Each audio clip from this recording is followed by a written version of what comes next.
Atos capítulo 9, versículos 1 até o versículo 20, diz assim: Saulo, respirando ainda ameaças e morte contra os discípulos do Senhor, dirigiu-se ao sumo sacerdote e lhe pediu cartas para as sinagogas de Damasco, a fim de que, caso achasse alguns dos que eram do caminho, assim homens como mulheres, os levasse preso para Jerusalém.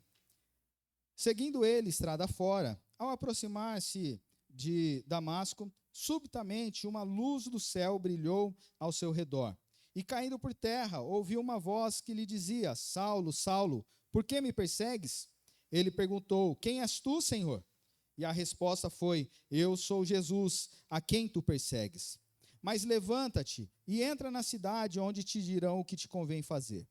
Os seus companheiros de viagem pararam emudecidos, ouvindo a voz, não vendo, contudo, ninguém. Então se levantou Saulo da terra e, abrindo os olhos, nada podia ver. E, guiando-o pela mão, levaram-no para Damasco. Esteve 3 dias sem ver, durante os quais nada comeu nem bebeu. Ora, havia em Damasco um discípulo chamado Ananias. Disse-lhe o Senhor numa visão: Ananias? Ao que respondeu: Eis-me aqui, Senhor. Então o Senhor lhe ordenou: Dispõe-te e vai à rua que se chama Direita, e na casa de Judas procura por Saulo, apelidado de Tarso, pois ele está orando.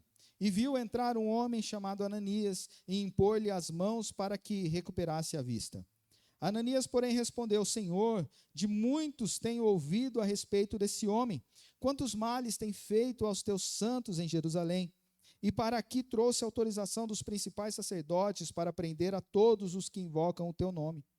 Mas o Senhor lhe disse: Vai, porque este é para mim um instrumento escolhido para levar o meu nome perante os gentios e reis, bem como perante os filhos de Israel.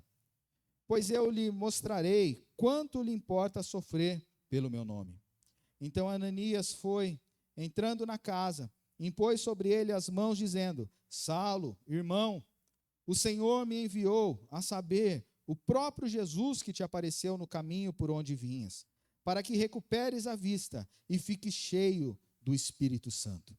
Imediatamente lhe caíram dos olhos como que umas escamas, e tornou a ver. A seguir levantou-se e foi batizado. E depois de ter se alimentado, sentiu-se fortalecido. Então permaneceu em Damasco alguns dias com os discípulos. E logo pregava nas sinagogas a Jesus, afirmando que este é o Filho de Deus. Aleluia. Vamos orar mais uma vez. Pai Santo, te pedimos agora, ó Pai, que o Senhor venha nos conduzir, ó Pai, ao entendimento desta passagem, ó Pai. Que o Senhor abra nossa mente e coração através do teu Santo Espírito. Que o Senhor, ó Deus, haja livremente como o Senhor bem quer, ó Deus. E que possamos, ó Deus, ser impactados e transformados pela tua palavra. Em nome de Jesus. Amém. Muito bem, nós já há algum tempo estamos meditando na série de pregações chamada Atos do Espírito Santo. Durante esta série nós já meditamos sobre vários acontecimentos relatados nesse livro.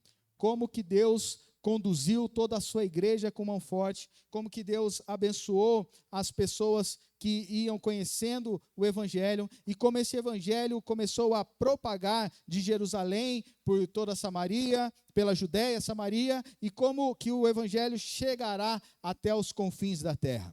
E nós então já falamos sobre a descida do Espírito Santo, inaugurando uma nova fase cristã. Falamos sobre o poder do Espírito Santo capacitando os discípulos para pregar o Evangelho. Falamos sobre como aquela primeira comunidade cristã vivia, de como eles passaram de 120 discípulos em uma pregação para mais de 3.000 pessoas, e depois em outra pregação para mais de 5.000 pessoas, e aquela comunidade crescendo cada vez mais. Falamos como que Deus cuidou e capacitou de cada um daqueles irmãos, como Ele livrou aqueles irmãos de prisões, e como cada um desejava estar juntos na igreja, orando, sendo bênção na vida uns dos outros, a ponto de toda a igreja orar em favor de capacitação para pregar o Evangelho e todo aquele lugar estremecer. Falamos também de Deus abrindo as portas para a missão dele, como que ele conduz todas as coisas. Falamos sobre Barnabé, Ananias e Safira, sobre Barnabé sendo generoso e usado na obra de Deus, e Ananias e Safira tentando enganar a Deus e perdendo a própria vida por causa disso.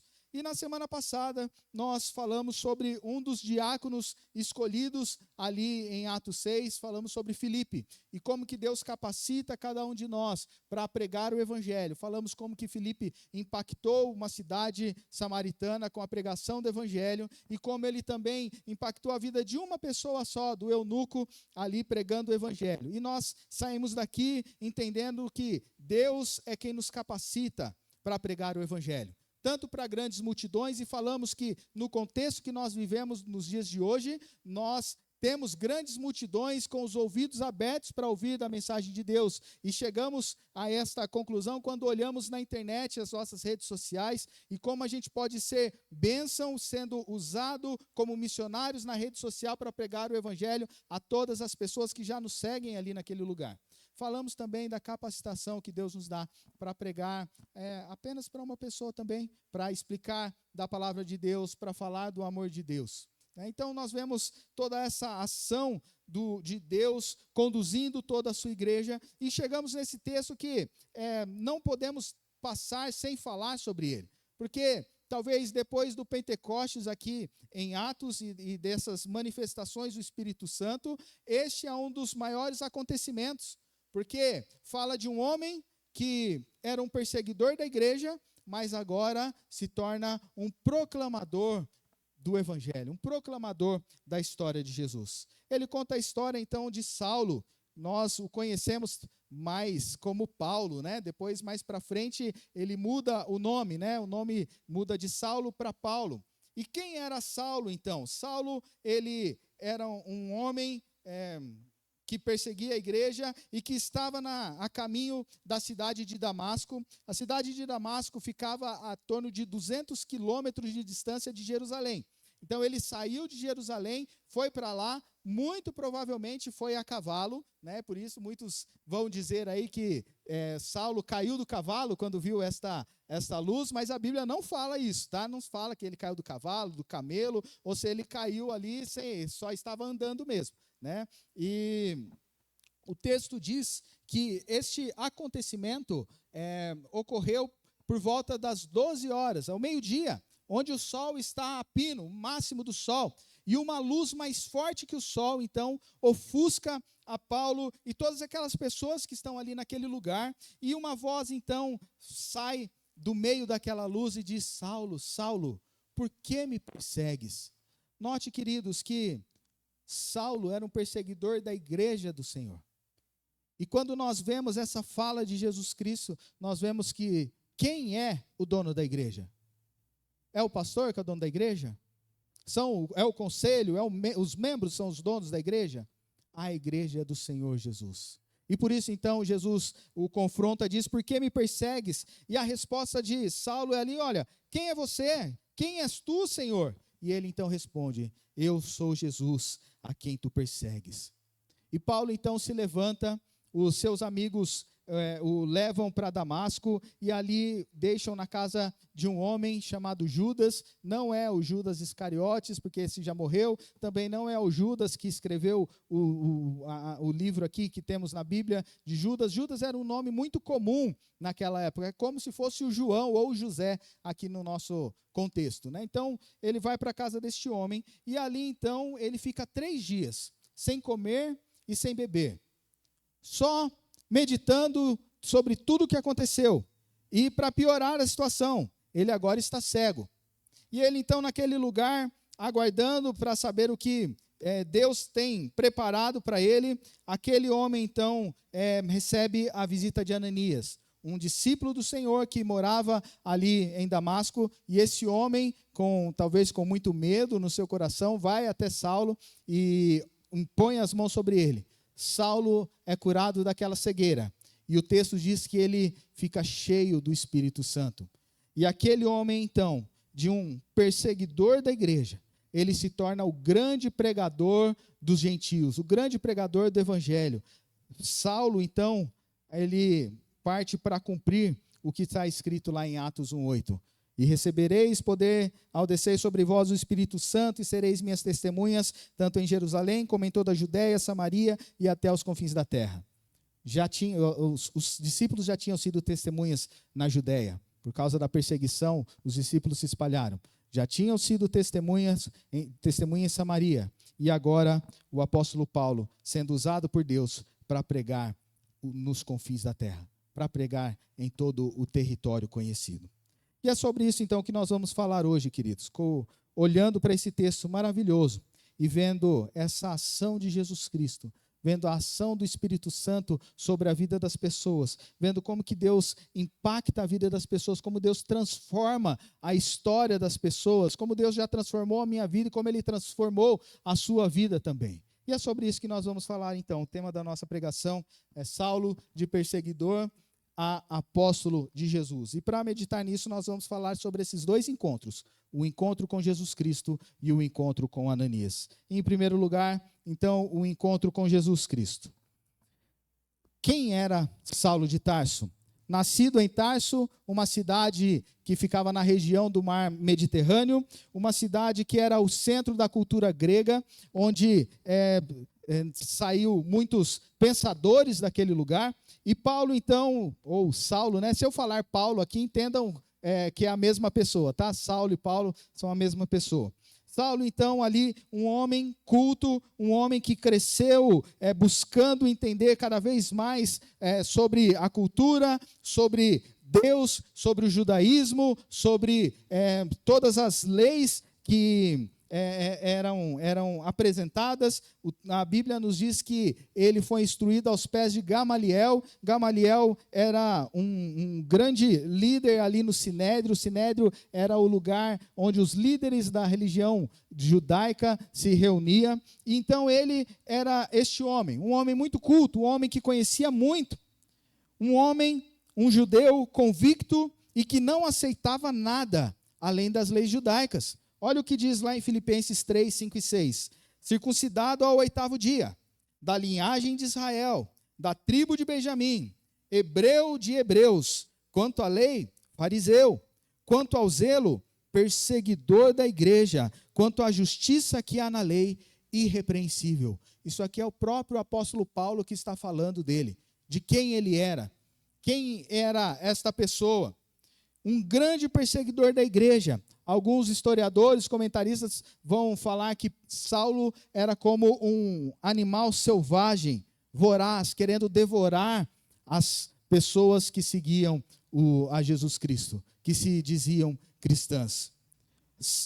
Atos 7, 58. E lançando-o fora da cidade, o apedrejaram. As testemunhas deixaram suas vestes aos pés de um jovem chamado Saulo. Esse texto está depois que as pessoas pegaram Estevão, homem cheio do Espírito Santo, e o apedrejaram por ser cristão. E Saulo consentia na morte de Estevão. Atos 9:1, que nós lemos aqui, o texto diz que este Saulo, ele estava respirando ameaças e morte contra os discípulos de Deus. E por isso ele então se dirigiu aos sacerdotes. Por que Saulo perseguia a igreja? Por que será que ele buscava acabar com tudo isso? Será que ele não tinha ido com a cara de Jesus Cristo? Será que ele olhava para os discípulos de Jesus e achavam que eles eram charlatões, que eram pessoas mentirosas, pessoas que estavam fazendo mal? Por que Paulo perseguia? Qual que era a motivação de Paulo a perseguir a igreja? A verdade, queridos, é que Paulo estava enganado. Paulo achava que o que ele estava fazendo de perseguir a igreja era um tipo de adoração a Deus, um tipo de serviço a Deus. O comentarista que eu gosto muito, Warren Wiersbe, ele diz que se alguém perguntasse para Paulo ou para Saulo, ali naquela época, enquanto ele estava a caminho de Damasco, falasse: olha, por que você está fazendo isso? Por que você saiu de Jerusalém para ir lá para Damasco para perseguir os cristãos? Muito provavelmente ele responderia o seguinte: Jesus de Nazaré está morto. Você espera que eu acredite que um João ninguém crucificado é o Messias prometido? De acordo com a nossa lei, qualquer um que é pendurado em madeiro é maldito. E isso está lá em Deuteronômio 21, 23. Acaso Deus transformaria um falso profeta amaldiçoado no Messias? De modo algum. Seus seguidores estão pregando que Jesus está vivo e operando milagres por meio deles, mas esse poder vem de Satanás e não de Deus. Trata-se de uma seita perigosa e pretendo eliminá-la antes que destrua o judaísmo histórico. É claro que isso aqui é uma suposição, né? Não é uma fala de Paulo, mas de acordo com a ideia e toda a sua perseguição, muito provavelmente o pensamento dele era esse. A ideia de cuidar daquele judaísmo histórico, e ele, ao cuidar e achar que está agradando a Deus, era isso que motivava o coração dele. Ele tinha uma boa intenção, mas uma intenção errada. E tem um ditado que diz que de boa intenção, o inferno está cheio.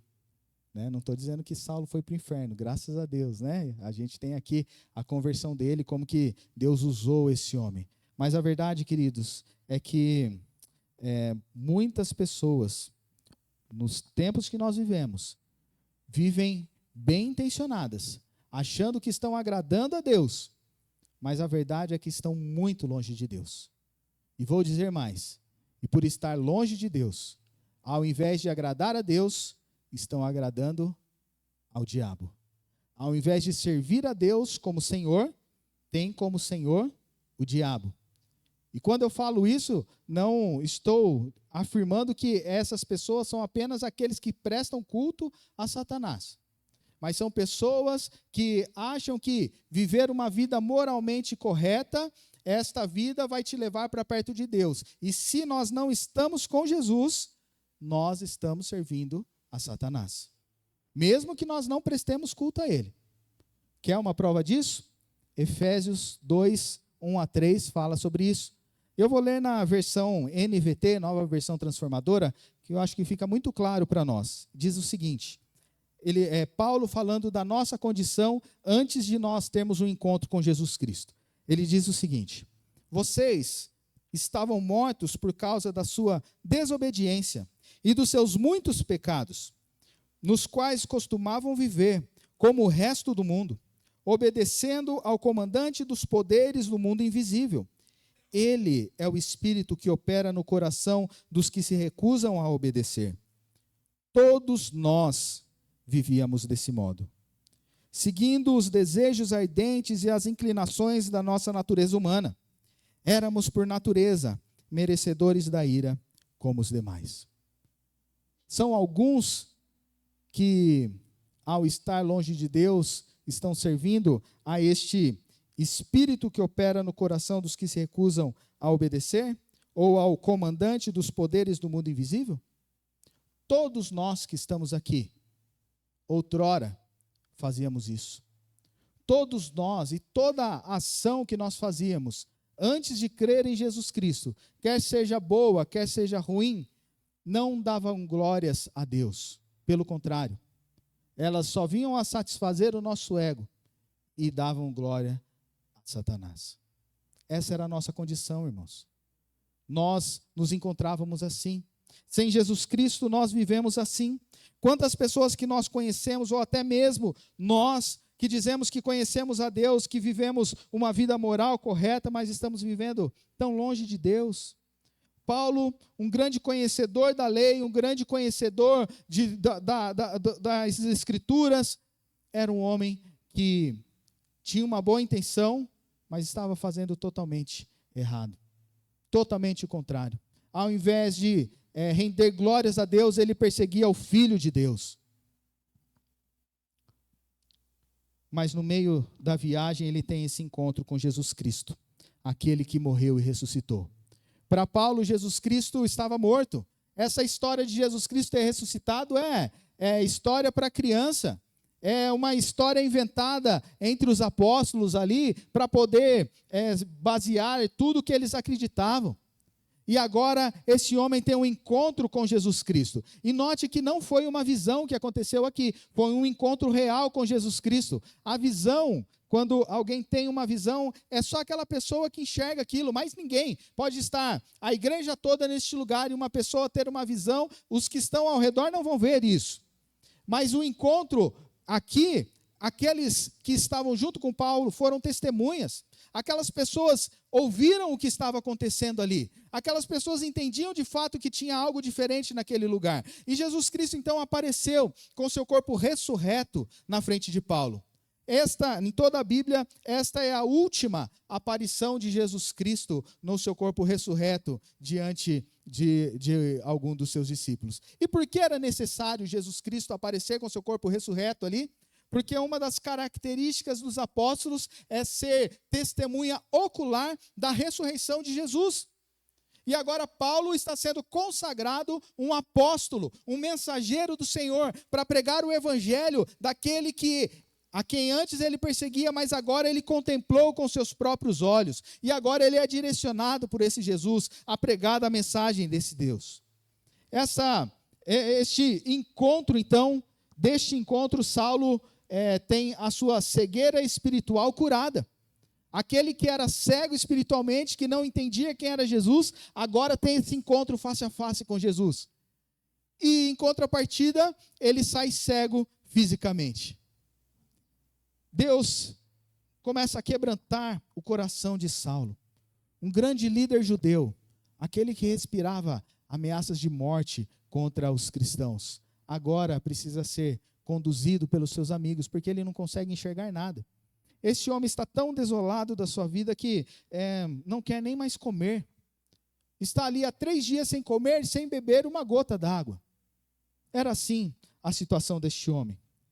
Mas Deus restaura a visão de Saulo quando comissiona Ananias a ir lá, e então Ananias impõe a mão sobre Saulo, e aquele homem então recebe o Espírito Santo, e é cheio do Espírito Santo, e também é curado da sua cegueira.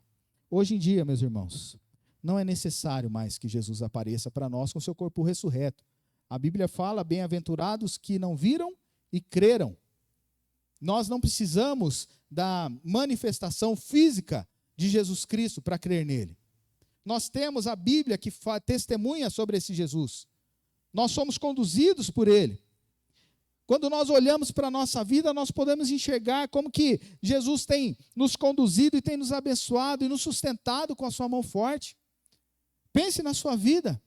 Tantas situações que você já viveu, quantas coisas que você já passou, quantas esperanças que você tinha que foram dizimadas, e mesmo assim, você continuou aí, você está aqui hoje. Por que você está aqui hoje? Porque o Senhor tem te conduzido com mão forte. Quando olhamos para a nossa história, nós vemos o cuidado desse Deus maravilhoso, o amor desse Deus sendo manifestado na nossa vida. Nós não contemplamos mais Jesus Cristo fisicamente, mas podemos contemplá-lo espiritualmente, contemplá-lo com a ação na nossa vida. Jesus nunca irá nos abandonar. A promessa dele é que ele estará conosco até os últimos dias. Ele estará conosco. Podemos crer nisso. Podemos crer que ele nos ama e que não importa o que a gente já fez. Podemos crer que ele é quem nos restaura, que ele é quem nos transforma, que ele nos aceita do jeito que nós estamos e nos ama demais para nos deixar do jeito que nós chegamos. Ele vai nos transformando, vai nos moldando conforme o querer dele, conforme a vontade desse Deus. Portanto, fica algumas perguntas para nós aqui nessa noite. Você compreende que por sermos pecadores, todos nós aqui somos pecadores, por sermos pecadores, por que todos nós somos pecadores? Porque um dia o homem e a mulher, Adão e Eva, se rebelou contra Deus. Eles comeram e desobedeceram a Deus, comeram do fruto que era proibido, porque Deus tinha falado, olha, não comam, porque no dia que vocês comerem, vocês serão conhecedores do bem e do mal. E no dia que vocês comerem, vocês vão morrer. E o homem e a mulher, querendo ser conhecedor do bem e do mal, sendo levados pela fala daquela serpente que nós sabemos quem era, que é Satanás. Eles então desobedeceram a Deus. O pecado entrou no mundo naquele momento. Adão e Eva tinham a opção de pecar ou não. Nós não temos a opção. Nós somos pecadores, por causa da atitude de Adão e Eva lá atrás. O pecado ele vem passando para nós, de geração em geração. Todos nós somos pecadores. Todos nós rendíamos glória a Satanás antes de conhecer a Jesus Cristo. Então nós somos pecadores. E você compreende que por sermos pecadores, nunca poderíamos alcançar a salvação pelas nossas próprias forças? Paulo achava que ele poderia alcançar pela força dele.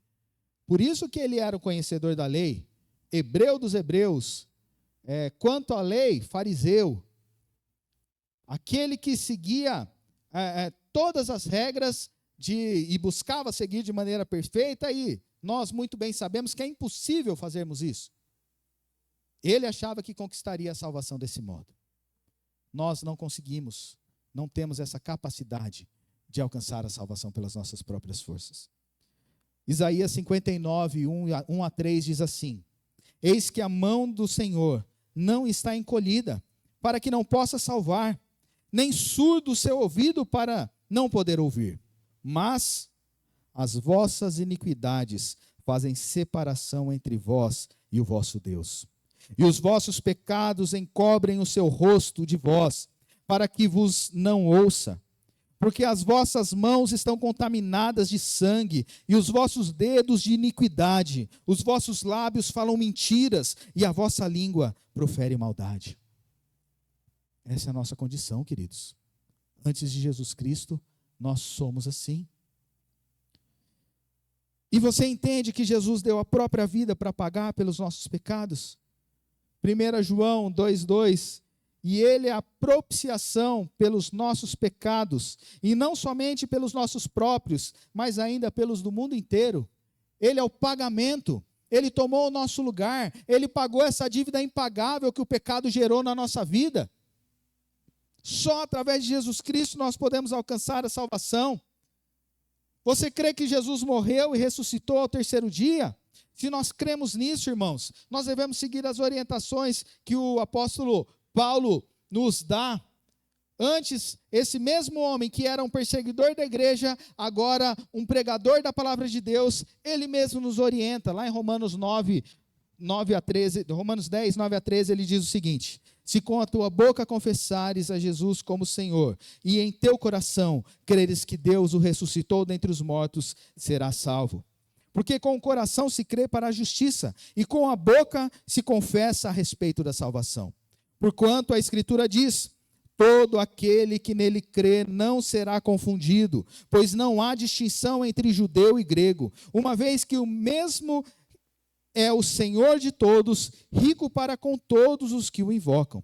Porque todo aquele que invocar o nome do Senhor será salvo. Que notícia maravilhosa, irmãos! Você já invocou o nome desse Senhor? Amém? Se você não fez isso ainda, é o momento. Não existe nada que nós possamos fazer.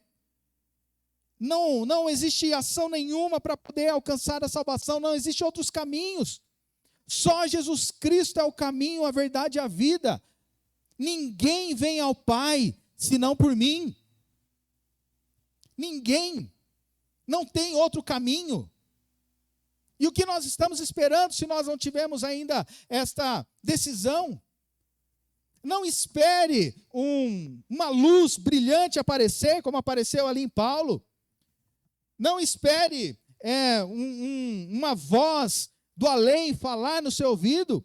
A palavra de Deus está falando o tempo todo. As pessoas estão falando para você o tempo todo. Estão sendo boca de Deus para você o tempo todo. O que estamos esperando? Nós não sabemos o dia de amanhã. Não sabemos o que será quando nós colocarmos nosso pé para fora nesta noite, ou até mesmo aqui dentro. Deus sabe a hora que vai nos chamar. E como nós iremos encontrar a esse Deus? Porque sendo pecadores, Jesus Cristo nos torna justos. Sendo falhos, Jesus Cristo nos torna santo. E é assim que Deus nos olha agora. Através de Jesus Cristo, Ele não nos enxerga mais como aqueles pecadores, como essas pessoas que foram ditas ali em Isaías, com as mãos sujas de sangue. não estamos mais separados desse Deus por causa das nossas iniquidades, porque Jesus Cristo nos aproximou. Nós que estávamos em guerra com Deus, agora temos paz com Deus. É um momento, irmãos, é um momento de mudança de vida, é um momento de decisão, é um momento de atitude. Mas ainda, em segundo lugar, o encontro com Ananias. Agora Saulo, depois de ter tido esse encontro com Jesus Cristo em Damasco, é levado pelos seus amigos para a casa de Judas, e quando ele está lá, ele então fica sem comer, sem beber, e ele está orando, é o que o texto diz aqui, talvez buscando entender tudo o que está acontecendo, e pense na situação de Paulo, aquele homem que se gloriava no judaísmo, em ser um grande conhecedor da lei, em ser um perseguidor da igreja de Jesus Cristo. Agora que teve esse encontro com Jesus Cristo, todas as suas convicções caem por terra. Tudo que ele pensava agora mudou, não faz mais sentido. Até o propósito daquela viagem para Damasco, sair de cavalo, imagina, irmãos, se a gente faz uma viagem de 200 quilômetros no nosso carro, que é tão confortável, com ar-condicionado, gostoso, uma estrada boa, já é cansativo. Imagina você fazer um caminho desse, sem ir a cavalo, ou camelo, ou até a pé. Quanto tempo que não levaria para fazer isso, e quão desgastante seria essa viagem. E este homem que tinha um propósito de prender os cristãos que estão em Damasco, e também os que eles encontrariam no caminho, agora acabou também. Caiu por terra. Longe de casa, não vou falar que há mais de uma semana, porque eu não sei quanto tempo que foi, né? Alguns aqui pensaram, né? Longe de casa, a 200 quilômetros de distância, esse homem agora está com todas as suas convicções caídas por terra. E está ali esperando entender o que vai acontecer. E naquele contexto, ele tem uma visão muito específica de que chegaria um homem, e esse homem tem até um nome, Ananias, e que esse Ananias iria impor as mãos sobre ele, e ele iria recuperar a sua visão. E em contrapartida, Ananias também tem essa mesma visão, e um chamado para uma missão um tanto quanto desafiadora, não é verdade? Imagina o Senhor falar assim, meu servo, vou usar o Tiago aqui, Tiago, meu servo. E aí o Tiago fala, eis-me aqui, Senhor. Eu falo, Tiago, você vai fazer o seguinte, você vai lá para o Afeganistão, e lá tem um dos grandes perseguidores da igreja, muçulmano que está matando todos os cristãos lá. E você vai lá e você vai impor as mãos sobre ele. Seria feliz da vida? Fala, senhor, claro, estou indo aí, né? Beleza, já estou comprando a passagem para ir lá. Será que a gente faria isso? Agora imagina a situação desse Ananias. Senhor, eis-me aqui. Olha, Ananias, você vai lá, o Saulo está lá, e esse Saulo está na casa de Judas, e você vai chegar lá, você vai impor as mãos sobre ele, e ele vai ter a sua visão recuperada. E Ananias fala, Senhor, mas esse Saulo não é aquele lá, que veio lá de Jerusalém para perseguir os cristãos, o que está matando todo mundo, que consentiu na morte de Estevão, agora o Senhor me manda para lá? Olha que contradição na resposta de Ananias. Primeira coisa, Ananias, Senhor, eis-me aqui, vai lá. Ai, Senhor. Gente, como que isso expressa a nossa vida, não é verdade? Quantos de nós não fazemos assim? Quantos de nós fomos alcançados por Jesus, temos esse encontro com Jesus Cristo, dizemos para ele, Senhor, eis-me aqui, envia-me a mim, Senhor, eu quero te servir. E aí Deus fala, você quer me servir? Então faz isso. E ele, mas Senhor, Senhor, eis-me aqui, eu quero te servir, mas não nos domingos, Senhor, domingo de manhã não, porque domingo de manhã é um momento que eu tenho para poder acordar um pouquinho mais tarde, porque eu acordo todo dia da semana mais cedo. Senhor, eis-me aqui para te servir, mas se alguém reclamar do que eu estou fazendo na igreja, eu não faço mais. Senhor, eis-me aqui, se eu não tiver nenhum compromisso importante. Se eu tiver algum compromisso aí a gente vê depois. Senhor, eis-me aqui, mas só nos dias da igreja, viu?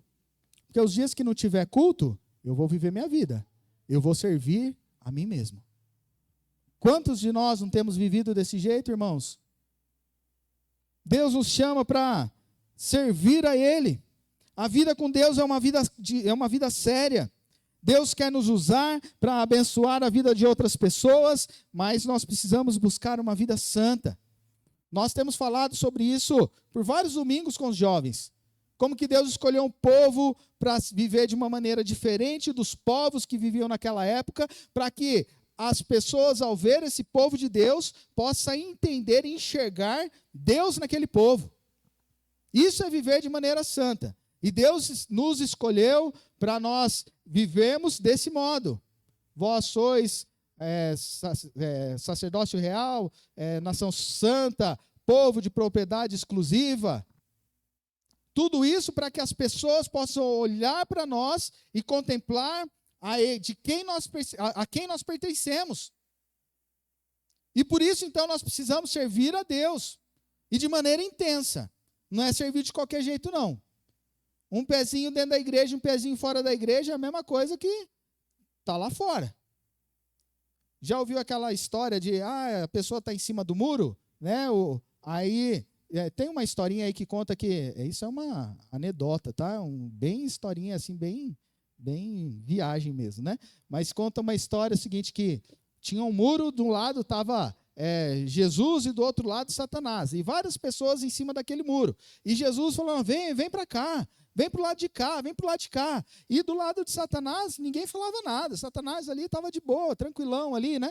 E aí alguém perguntou, Jesus está chamando o povo para descer do muro para o lado dele, e você não está chamando aí? Aí ele falou, eu não, o muro é meu. Quem está em cima do muro não é de Deus. Já escolheu. Vida com Deus é vida séria, irmãos.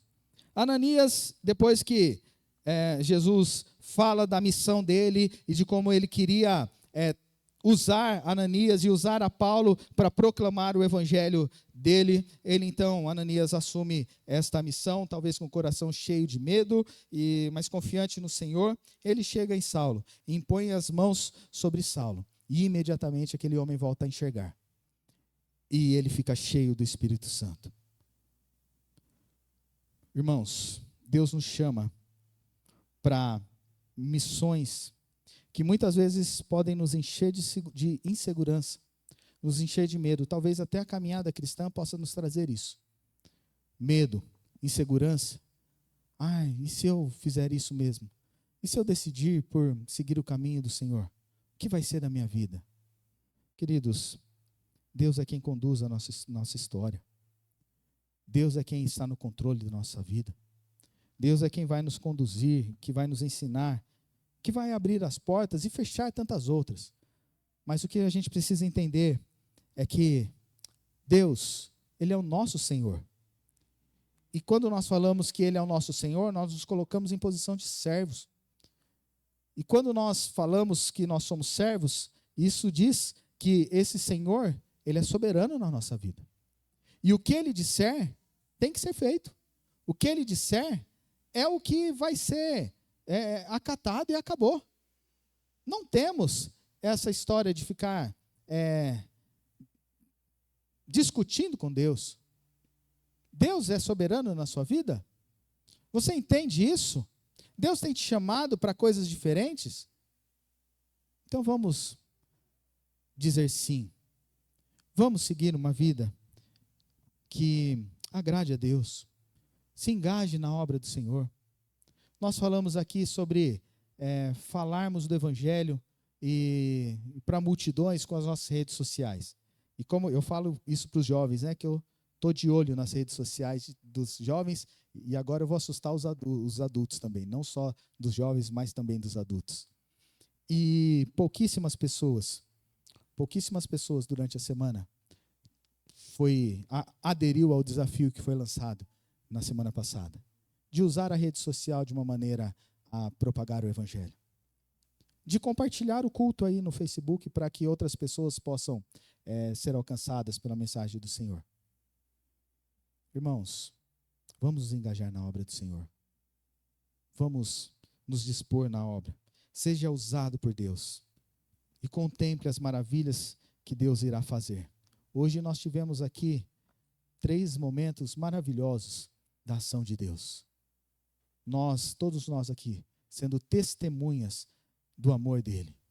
Primeiro, convertendo pessoas que eram membros de outra igreja e agora estão congregando aqui conosco. A ação de Deus, cuidando dessas pessoas, se revelando a Deus e trazendo elas agora para estar junto conosco, para que a gente possa juntos propagar o Evangelho. Nós vemos pessoas que já estavam no nosso meio, que foram desafiadas a algo a mais, a se engajar mais ainda na obra do Senhor. E Deus levantou o presbítero, Deus levantou 2 diáconos, Deus levantou ainda auxiliares de diáconos, né? Eu nem comentei na hora, mas além dos 2 diáconos, foram ainda convidados mais 2 jovens para estar junto com os diáconos para auxiliar a esse trabalho, que foi o Rafael e o Cauã. Né? Então, Deus tem feito maravilhas no meio do povo dele. Deus tem permitido que a gente contemple a obra dele. Busque esse Deus. Se disponha cada vez mais. Saulo, o perseguidor, agora transformado em Paulo, o apóstolo dos gentios e um grande pregador do evangelho. O versículo 20 é um relato logo depois do que aconteceu ali em Damasco.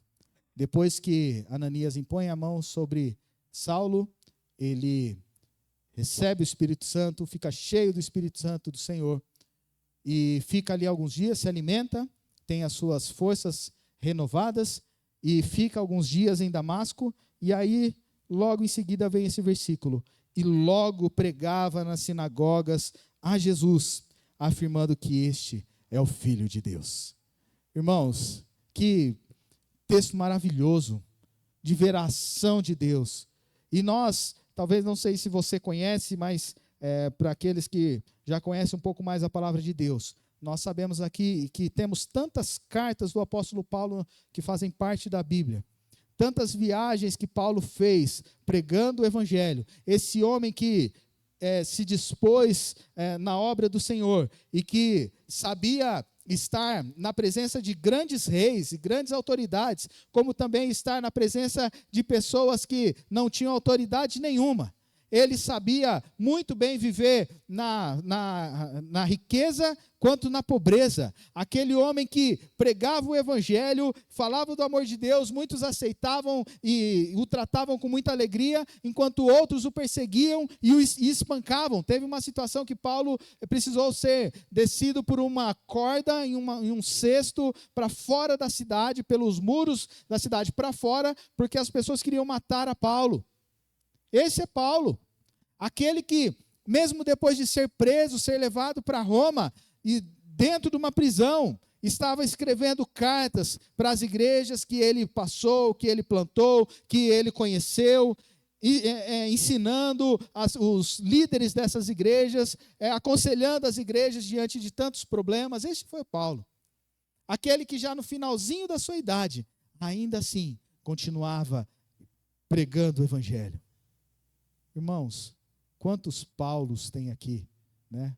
E tanto Paulos, vamos mudar também para Paulas, né? Tem uma ali, né? Mas tem quantos missionários de Deus estão sentados aqui nessa noite? Creio que todos nós aqui somos capacitados pelo Espírito Santo para ser luz nesse mundo de escuridão que nós vivemos. Pare de reclamar desse mundo. Esse mundo aí é daqui para pior. A Bíblia nos diz isso, não tem melhora não. Né? Você acha que vai ter melhora no mundo? Não tem. É daqui para pior. Mas seja bênção na vida das pessoas que estão aí fora. Pare de reclamar, se engaje na obra do Senhor. Fale do amor dele. Todos que têm um encontro com Cristo são transformados. E Ele chama você hoje para essa transformação. Depois que nós somos transformados, somos chamados para uma grande missão. Juntamente com Saulo, agora Paulo, juntamente com Ananias e com todos os outros apóstolos e discípulos da Bíblia e com tantos outros que não estão na palavra de Deus, mas que deram a sua vida em favor do evangelho. E você tem o privilégio, eu tenho o privilégio de fazer parte desse grande povo de Deus, esse grande time de Deus, pregando o evangelho, falando do amor e da graça do Senhor. A nossa missão é falar do amor de Jesus Cristo. Se disponha na obra do Senhor e seja usado por Ele a cada dia. Amém?